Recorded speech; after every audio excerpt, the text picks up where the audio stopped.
भक्तमाल जी में एक कथा आती है, एक अंगद नाम के भक्त हुए महाप्रभु जगन्नाथ जी के। क्या नाम था? अंगद। उनके मन में बिल्कुल भक्ति नहीं थी ठाकुर जी के लिए, पर जब उनका विवाह हुआ तो उनकी पत्नी ने कहा कि मैं ठाकुर जी की परम भक्ता हूं, मैं इसी शर्त पे ब्याह करूंगी कि ना तो मुझे कथा में जाने से रोकोगे, ना मुझे सत्संग से रोकोगे, ना मुझे कभी तीर्थ जाने से रोकोगे, एकादशी व्रत करूंगी, ठाकुर जी की सेवा करूंगी, ये सब मंजूर हो तो मैं ब्याह करूंगी। तो अंगद जी ने कहा मुझे सारी शर्तें स्वीकार हैं, लेकिन एक शर्त मेरी भी है। बोले क्या? तुम जो भी करोगे मुझसे जिद नहीं करोगे कि मैं कथा में चलूं, सत्संग में चलूं, तीर्थ जाऊं, मंदिर बैठूं, एकादशी करूं, मैं कुछ नहीं करूंगा। दोनों की रजामंदी हो गई। लेकिन अंगद जी का एक स्वभाव था कि वो अपनी पत्नी से इतना प्रेम करते थे, उनके रूप से, उनके स्वभाव से, उनके क्रियाओं से इतना प्रेम करते थे, वो अगर कुछ कहते तो मान लेते थे, बस कथाएं आदि नहीं सुनते थे। एक बार उनकी पत्नी ने सोचा आज एकादशी का दिन है, मेरा जन्मदिन भी आ गया है संभवतः एकादशी को, आज अपने गुरुजनों को घर बुला के मधुर कथा कराती हूं। तो घर पे जैसी कथा कराई तो संत जन बैठ करके कथा कीर्तन कर रहे थे। इतने में ही अंगद जी आ गए। अंगद जी ने जैसे देखा कि संत महात्मा वैष्णव जन खूब सारे इकट्ठे घर में हो गए और उछल उछल के नाच रहे हैं, कीर्तन कर रहे हैं, अंगद जी को क्रोध आ गया और जाकर के उन्होंने पूरा माहौल बिगाड़ा। संत जनों को कहा निकलो यहां से, तुम्हारी धर्मशाला है, ये घर है मेरा, कोई कथा नहीं होगी, कुछ नहीं होगा, सब लोग अपने अपने घर जाओ। आज उनकी पत्नी ने कहा कि आप भक्ति नहीं करते, कथा नहीं सुनते, मंदिर नहीं जाते, मैंने फिर भी आपसे विवाह किया, लेकिन मैंने पहले ही कहा था कि मेरी क्रियाओं में हस्तक्षेप नहीं करना। अंगद जी बोले मैंने हस्तक्षेप नहीं किया, बाहर चाहे जितना सुनो, घर में कोई नहीं आएगा, मेरा घर है ये।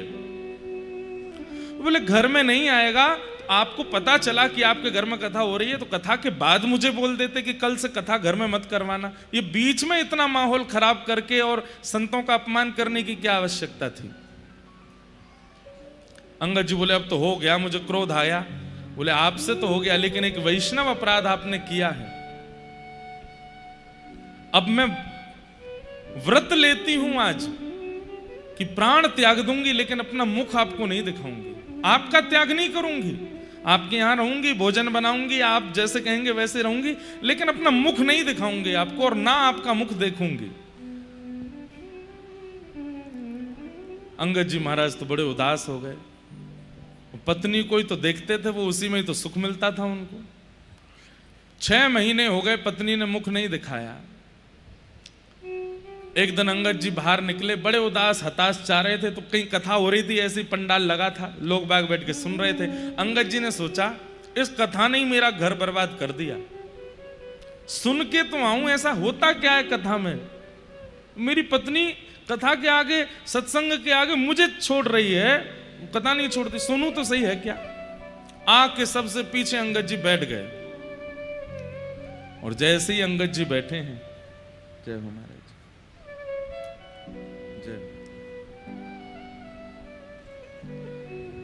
बड़ी कृपा, जय खाटू श्याम भगवान की जय। ऐसा क्या है कथा में? तो कथा में जाके पीछे बैठ गए, अंगद जी सुनने लगे। सुनते सुनते सुनते उनका ऐसा मन लगा, ऐसी रुचि आई, ऐसा प्रेम बढ़ा कथा से उनको, मतलब 6 महीने से जो पत्नी को ना देखने का जो विरह था चित्त में, शांत हो गया। इतना अच्छा लगा। थोड़ी देर बाद सब लोग उठ करके जाने लगे, तो अंगद जी बोले क्या हुआ, आप लोग सब जा क्यों रहे? बोले कथा विश्राम हो गई। अब कब होगी? बोले कल फिर होगी, दोपहर में होगी, 3 बजे से आ जाना। तो अंगद जी महाराज बोले अच्छा मैं आ सकता हूं? बोले हाँ आ जाना। अगले दिन अंगद जी फिर चले गए कथा में, दूसरे दिन फिर सुनी और अच्छा लगा, तीसरे दिन कथा फिर पूरी हो गई। चौथे दिन गए तो वहां कोई आया ही नहीं। किसी से पूछा, बोले भैया क्या हुआ? बोले कथा विश्राम हो गई, 7 दिन की होती है। बोले अब कहाँ होगी? बोले पास के गांव में हो रही है। अंगद जी वहां गए, इतना सुख और इतना रस उनको आने लगा कथा में। अब तो हर जगह कथा सुनने जाते हैं। एक बार उन्हीं के शहर में कथा हुई, पत्नी से बातचीत हो नहीं रही थी, साल भर हो गया था। कीर्तन गाया व्यास जी ने, तो आगे तो पत्नी नाच रही थी और पीछे श्री अंगद जी नृत्य कर रहे थे। अंगद जी का नृत्य ऐसा था कि नेत्रों से अश्रुपात, रोम रोम कंपायमान, प्रेम के सारे लक्षण प्रकट होने लगे।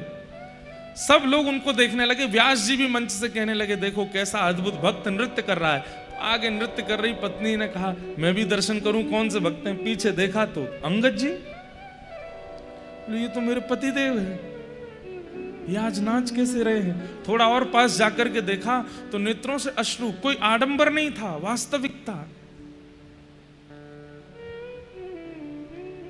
कुछ नहीं कही, चली गई।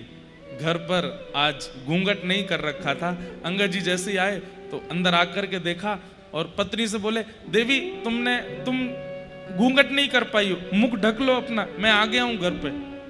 पत्नी ने कहा, अब घूंघट नहीं करना है। क्यों? अब क्यों नहीं? बोले, अब आप वैष्णव हो गए हो, अब आप भक्त हो गए हो, अब मेरे को ये नियम धारण नहीं करना है।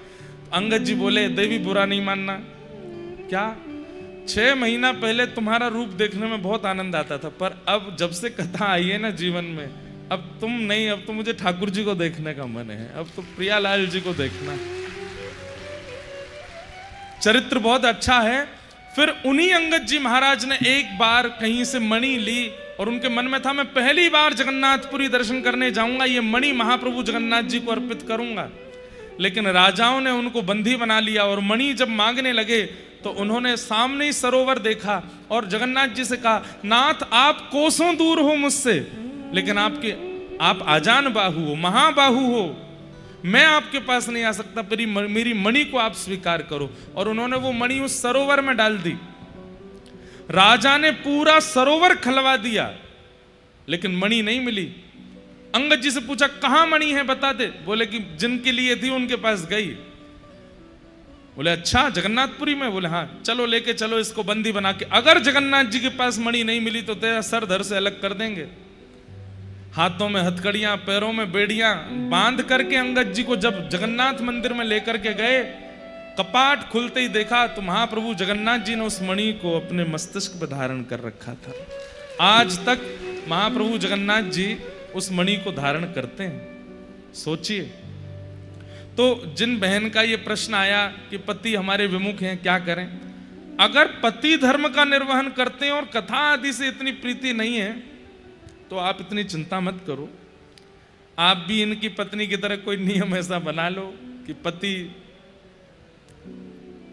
कुछ मत करना भैया, मैं कहीं पता चली मैं ही फंस गया, कुछ मत करो, ठाकुर जी चाहेंगे तो अपने आप भक्त हो जाएंगे।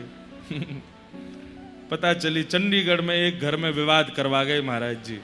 कुछ मत करना, श्री जी से प्रार्थना करो, हे लाडली जी, जैसे मुझे आपने स्वीकार किया इनको भी स्वीकार करो।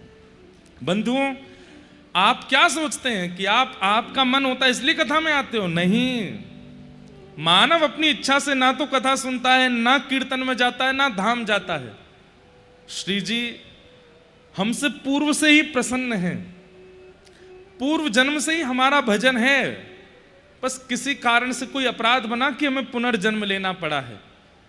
वास्तव में किशोरी जी, श्री जी चाहती हैं, इसीलिए हम कथा में आ रहे हैं। तो जो नहीं आ रहे हैं उनके लिए प्रार्थना करो कि हे श्री जी, इनको भी स्वीकार करो, इन पे भी कृपा करो। जिद नहीं कर सकते, क्योंकि जिद करके आप भक्ति का और मजाक बनवा देंगे। इसलिए बस प्रार्थना करो।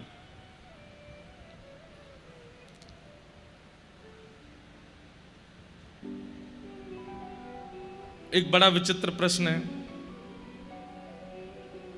कुछ मांगने नहीं आया हूं, बस एक मन में इच्छा थी आपसे मिलने की और एक प्रश्न था।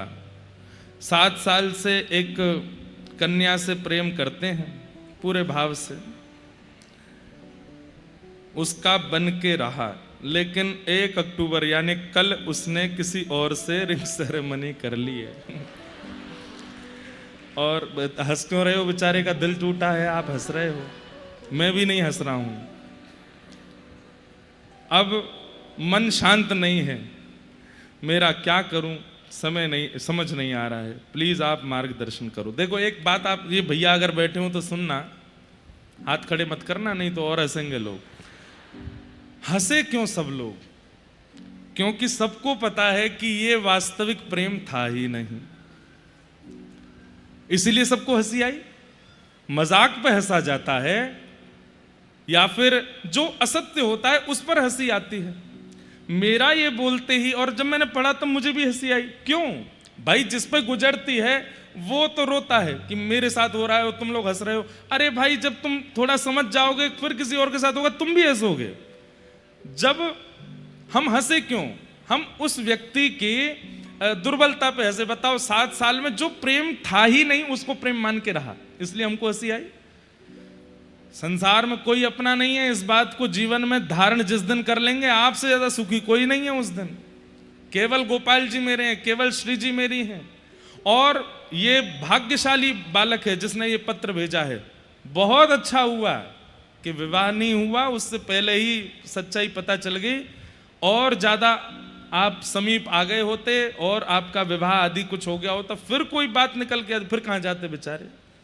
इसमें तो आपको प्रार्थना करनी चाहिए, प्रसन्न होना चाहिए। 2-4 दिन तो दुख होगा, पर 2-4 दिन बाद जाना, श्री जी के पास जाकर के प्रणाम करे आना, बार बार बलैया लेके धन्यवाद करे आना कि हे किशोरी जी, बड़ी कृपा आपकी, जो वास्तविक मेरा नहीं था उसको मुझसे दूर कर दिया, अब जो मेरा है उसे मेरे जीवन में भेज देना।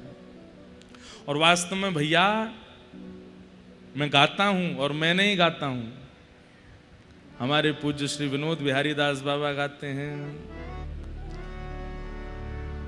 मुझे दुनिया से नहीं कोई काम, मुझे दुनिया से नहीं कोई काम, मैं तो जपूं राधा राधा नाम, मैं तो जपूं राधा राधा नाम, मैं तो जपूं राधा राधा नाम, मैं तो जपूं राधा राधा नाम, दर्शन करूं सुबह शाम, दर्शन करूं सुबह शाम।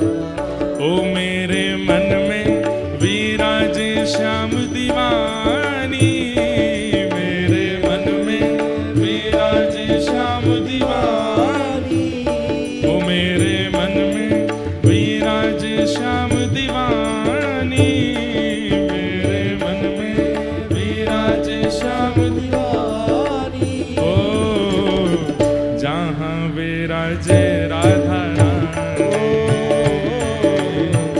जहाँ विराजे राधा रानी, ओ मेरो मन लाग्यो बरसाने में, जहाँ विराजे राधा रानी, मेरो मन लाग्यो बरसाने में, जहाँ विराजे राधा। बोलो वृषभानु दुलारी की।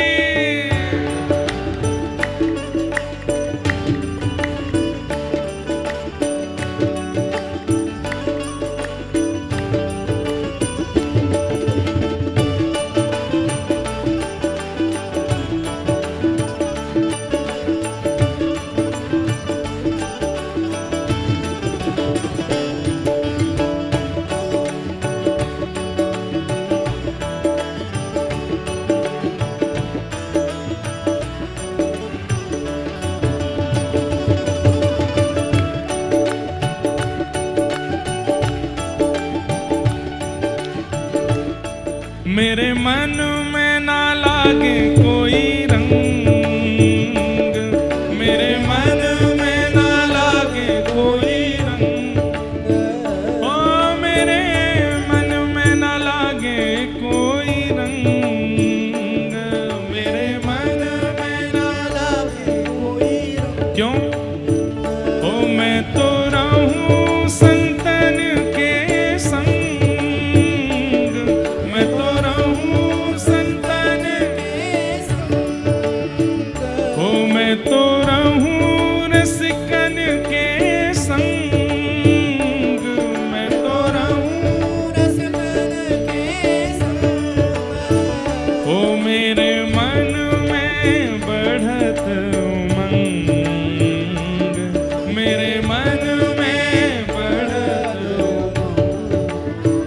ओ बरसाना बीरज रजधानी, बरसाना बीरज रजधानी, ओ बरसाना बीरज रजधानी, बरसाना ओ जहाँ विराजे श्यामा प्यारी हो,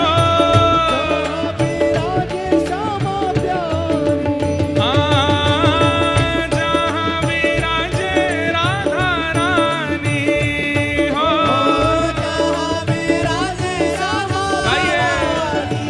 ओ मेरो मन लाग्यो बरसाने में, जहाँ विराजे राधा रानी, मेरो मन लाग्यो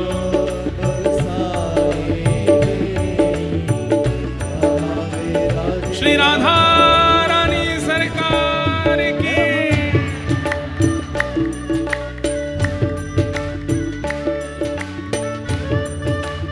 पीछे वाले भी भुजा उठा के बोलो वृषभानु दुलारी की, बोलो वृषभानु के जमाई की।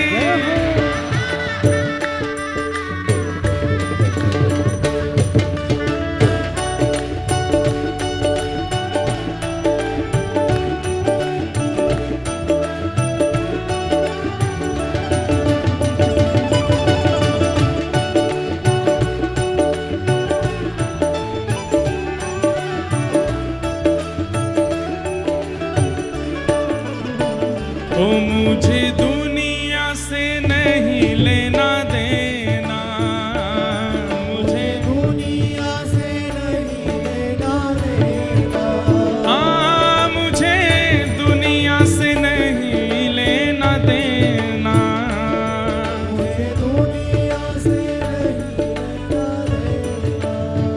ओ ये जगत है एक सपना,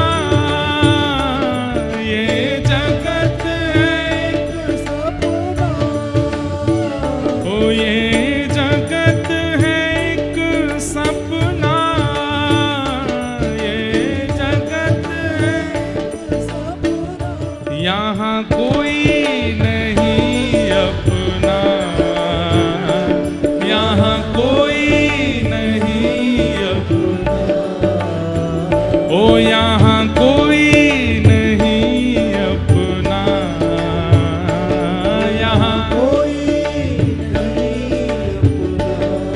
मेरी अपनी वृषभानु दुलारी, मेरी अपनी वृषभानु दुलारी, हे वृषभानु दुलारी,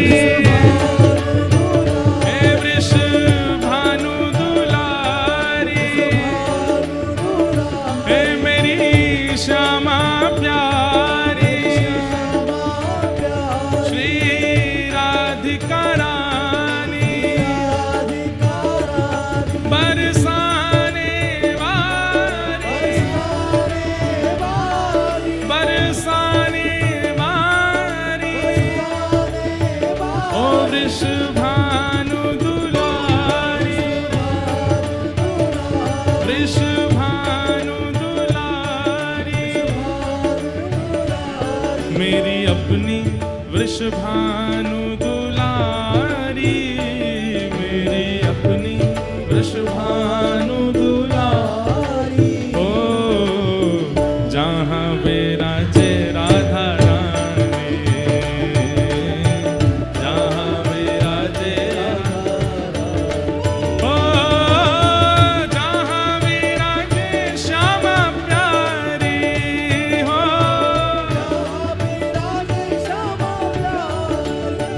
ओ मेरो मन लाग्यो बरसाने में, जहाँ विराजे राधा रानी, मेरो मन लाग्यो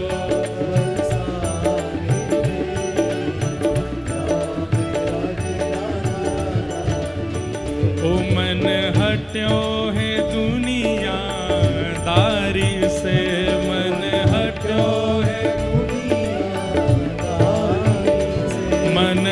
हट्यो है दुनियादारी से, मन हट्यो है दुनियादारी से।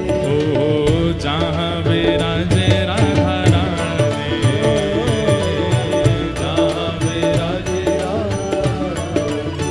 ओ मेरो मन लाग्यो बरसाने में, जहाँ विराजे राधा रानी। मेरो बरसाने जहाँ विराजे राधा रानी। ओ राधा रानी के चरण, महारानी के चरण, राधा रानी के चरण, महारानी के चरण, श्यामा प्यारी के चरण, भानु दुलारी के चरण, श्यामा भुजा उठा के गाओ। मेरे मन भूल मत जइयो श्यामा प्यारी के चरण, फूल मत जइयो श्यामा प्यारी के चरण। हे मन भूल मत जइयो श्यामा प्यारी के चरण। फूल मत जइयो श्यामा प्यारी के चरण। वृषभानु की किशोरी सुनी गैया होते भोरी, वृषभानु की किशोरी, सुन गैया होते भोरे। हे वृषभानु की किशोरी, वो तो गैया होते भोरी, वृषभानु की किशोरी। गैया होते भोरे। हो प्रीत जान के हूँ थोड़ी तो है राख की शरण, प्रीत जान के हूँ थोड़ी तो है, प्रीत जान के हूँ थोड़ी तो है राख की शरण। मेरे मन भूल मत जइयो राधा रानी के चरण, मन भूल मत जइयो भानु दुलारी के चरण। ओ जय राधे राधे,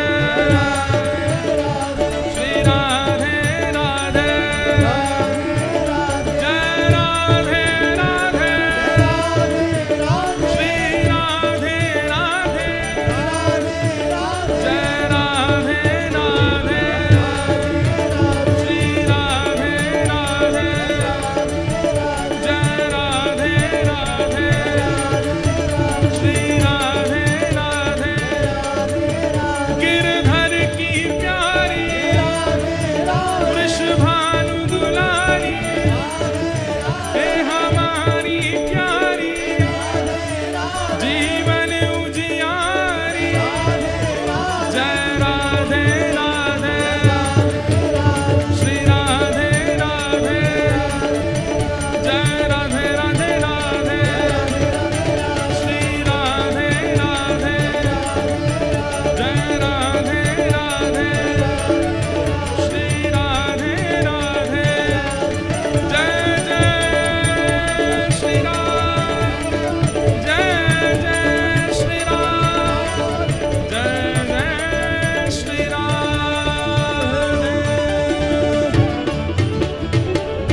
बल बरसाने वारी की विराज जाओ। मुझे दुनिया से नहीं लेना देना, मुझे दुनिया से नहीं लेना देना। हो ये जगत है एक सपना, ये जगत है एक सपना। भैया ये पंक्तियां नहीं है, भजन नहीं है, ये वास्तविकता है। जिस दिन समझ जाएंगे उस दिन निराश होना बंद हो जाएगा आपका। हमारी बात को अन्यथा मत लीजिएगा। इधर देखो, सब लोग बैठ जाओ, तुरंत बैठो। इधर देखो, पसीना आए गए हैं, हमको क्या, हमारे तो एसी लगे हैं। ध्यान से सुनो, यहां जितना श्रम आप कर लेंगे ना लाडली जी, फिर जीवन में उतने श्रम घटा देंगे। इसलिए यहां थोड़े थोड़े श्रम कर लो। जो थोड़ा श्रम ना करते हुए कथा सुनते हैं ना, तप ना करते हुए कथा सुनते हैं, तो ये समझ लेना चाहिए उनके जीवन में भी शेष बचे हैं फिर। इसलिए यहाँ थोड़ा थोड़ा तप कर लिया करो, बैठा नहीं जाए फिर भी बैठो, कोई आगे पीछे धक्का मारे फिर वो बैठ जाओ, पंखा की हवा नहीं आ रही पसीना आ रहे तो बैठ जाओ। हाँ, बेहोश बेहोश मत हो जाना, बस इतनी कृपा करना।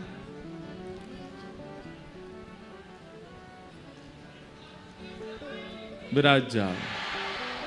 तो हम क्या कह रहे थे, भैया जो परेशान हैं बहुत ज्यादा, खुश हो जाओ, लाडली जी ने कृपा कर दी। 7 साल ही तो निकले हैं, वैसे तो लंबा समय है 7 साल का, कम से कम 60 निकलने के बाद कुछ ऐसा होता तो कहाँ जाते भाई। अच्छा है किशोरी जी ने कोई और भला ढूंढ रखा है आपके लिए, वो जीवन में आएगा जिसके साथ में कथा आओगे। और आप देख लेना, वृंदावन प्रकट उत्सव तो यहाँ होने ही वाला है हमेशा, अगले में या उससे अगले उत्सव में आप ऐसे के साथ जरूर आएंगे जो श्री जी ने भेजे होंगे, निश्चित ही। और बिल्कुल परेशान होने की जरूरत नहीं है। और जो भी लोग इस प्रकार की दुविधाएं और परेशानियां सह रहे हैं, भैया श्री जी के सामने प्रस्तुत कर दिया करो, लाडली जी से लाल जी से पूछ लिया करो। वो अनुकूलता ग्रीन चिट कहें तो ही किसी को अपने जीवन में इतना अधिकार प्रदान किया करो, नहीं तो प्रतीक्षा करो, किशोरी जी कृपा करेंगे। किसी ने दूसरा प्रश्न किया कि आप लाल जी की आरती करने के बाद सीधे प्रणाम क्यों नहीं करते हो, टेढ़ा प्रणाम क्यों करते हो।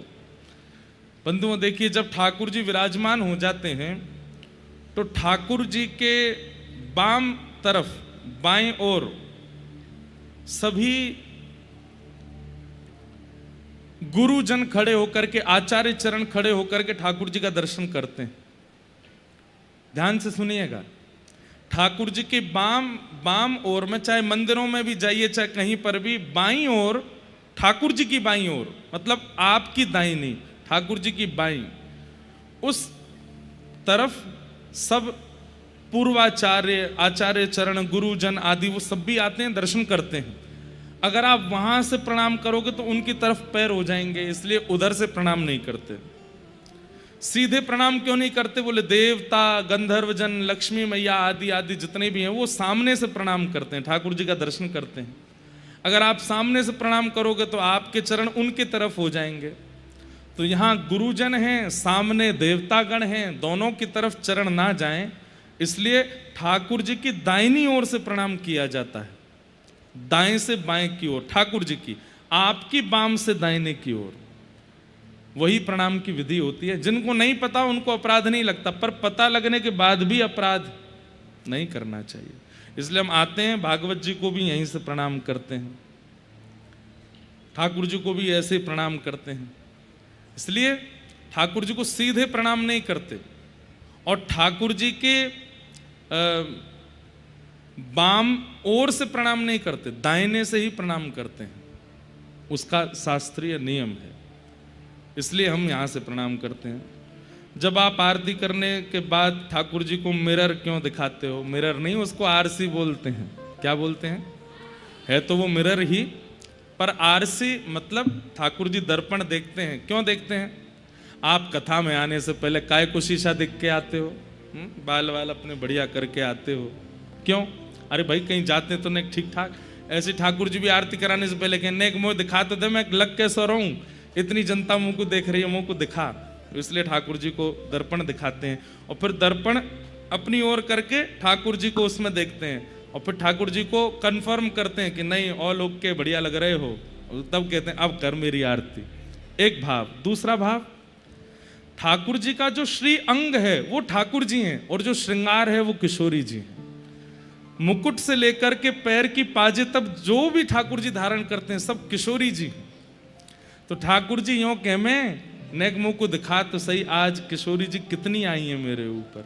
तो ठाकुर जी जब प्रतिबिंब देखते हैं तो अपने श्रृंगार में किशोरी जी का दर्शन करते हैं। और दूसरी बात, प्रतिबिंब में हर चीज उल्टी हो जाती है। ठाकुर जी मुकुट पहनते हैं इधर, पर हमारी किशोरी जी सब कुछ धारण करती हैं, चूड़ामणि धारण करती हैं इधर। तो जैसे ही आप प्रतिबिंब ठाकुर जी को दिखाते हैं, उसमें ठाकुर जी का प्रतिबिंब उल्टा, सब श्रृंगार विपरीत हो जाता है। तो वो विपरीत श्रृंगार जो है वही किशोरी जी हैं। तो ठाकुर जी किशोरी जी से आज्ञा लेते हैं कि मैं सबन को दर्शन दे दूं, तो अपने प्रतिबिंब में किशोरी जी को देखते हैं। और अंतरंग रहस्यात्मक कई भाव हैं ठाकुर जी को आरसी दिखाने के, ये मुख्य भाव हैं, इनको आप सुन लीजिए। अब प्रश्न उत्तर सबको हम प्रणाम करते हैं, और बहुत सारे हैं, लेकिन ये विशेष भाव हैं। कल हम लोग बड़े प्रेम और भाव से ठाकुर जी वृंदावन आ गए हैं, ये लीला सुन रहे थे। बंधुओं, एक बात हमारी ध्यान रखिएगा, कई लोगों का किशोरी जी के प्रति बहुत भाव है। अभी एक नया भाव शुरू हुआ है, उनको श्री जी के प्रति बहुत भाव है, परंतु ठाकुर जी के प्रति इतनी प्रीति नहीं। कईयों का ठाकुर जी के प्रति बहुत प्रेम है, श्री जी के प्रति इतना प्रेम नहीं। हमारे श्री राधा वल्लभ और हरिवंश परंपरा में श्री जी प्रधान हैं, पर इसका मतलब ये नहीं है कि ठाकुर जी को वो पीछे रखते हैं। वो ठाकुर जी को ही श्री जी मानते हैं, उनके लिए ठाकुर जी श्री जी भिन्न नहीं है, एक ही है। ये विरोध आप लोग अपने चित्त में मत लाया कीजिए। हाँ, हम ब्रजवासियों में एक विनोद भाव चलता है कि हम ठाकुर जी और श्री जी में दोनों में एक होड़ करवाएं कि श्रेष्ठ कौन है, बड़ो कौन है, लीला कौन की ज्यादा विशेष है। पर एक स्थिति में जब आ जाओ तब आप ये कर सकते हो। अभी प्रारंभिक स्थिति में हो, और हमेशा अपने आप को प्रारंभिक ही मानिएगा। आपने भक्ति में जिस दिन मान लिया कि अब मैं सेकंड स्टेज पर हूं, अब मैं थर्ड स्टेज पर हूं, अब मैं थोड़ा सामान्य से ऊपर उठ चुका हूं, उसी दिन भक्ति घटने लगेगी। कितनी भी आपको अनुभूतियां हो जाएं, कितने भी अनुभव हो जाएं, कितने भी आप कथाएं सुन लीजिए, कभी भी मन में यह भाव मत लाइएगा कि आप अब कुछ श्रेष्ठ हो चुके हो। अब ये लोग सामान्य हैं, इनके बीच बैठना मेरे लिए उचित नहीं है, मैं इस स्तर का नहीं हूं। ये जिस दिन भाव आया आपके चित्त में, उसी दिन आपकी भक्ति घटने लगेगी। लेकिन हमारी प्रार्थना है, कम से कम लोग शंकर जी में ठाकुर जी में भेद मानते हैं, नारायण में कृष्ण में भेद मानते हैं, उन लोगों को तो हम समझाते ही हैं, पर प्रिया जी और ठाकुर जी में भेद मानने लगते हैं। ये बहुत बड़ा अपराध है भक्ति में, ये बात कभी नहीं करनी। एक प्रश्न ऐसा भी आया है कि हमको श्री जी का नाम बहुत प्रिय लगता है, पर हम वृंदावन में जाते हैं तो मंदिर में जब ठाकुर जी दिखते हैं तो मन बहुत पीड़ित होता है, श्री जी क्यों नहीं दिखती। अरे ये अपराध है, आप ऐसा कैसे कर सकते हो। आप श्री लाल जी में ही श्री जी का दर्शन करो। आप उनको देख करके ये भाव कैसे ला सकते हैं कि आप हटो श्री जी आओ, ऐसे भाव कैसे हो सकता है।